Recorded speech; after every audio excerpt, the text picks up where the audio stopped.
Dollhouses are meant to be charming, but what if one held a world of unspeakable horror? This is the story of the cursed dollhouse, a miniature world that trapped one family in a nightmare. When Sarah and her daughter Lily moved into their new home, they found a beautiful dollhouse in the attic. The dollhouse was intricately detailed, with tiny furniture, tiny dolls, and even tiny lights that flickered on and off.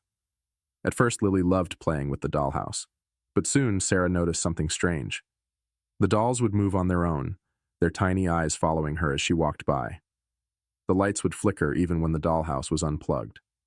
One night, Sarah woke up to the sound of tiny footsteps. She followed the sound to Lily's room, where the dollhouse sat on the floor.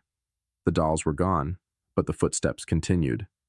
Sarah looked inside the dollhouse and saw something that made her blood run cold.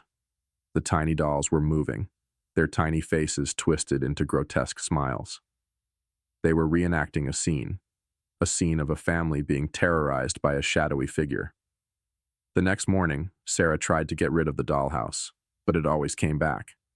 The dolls began to appear in other parts of the house, their tiny voices whispering in the night. One night, Sarah woke up to find Lily standing in front of the dollhouse, her eyes blank, her voice a hollow whisper. "They want me to play," she said.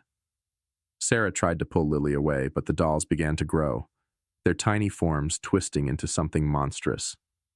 The shadowy figure from the dollhouse stepped out, its hollow eyes staring at Sarah.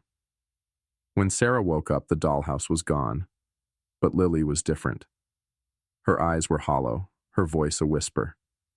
And sometimes, late at night, Sarah can still hear the tiny footsteps calling her to the dollhouse.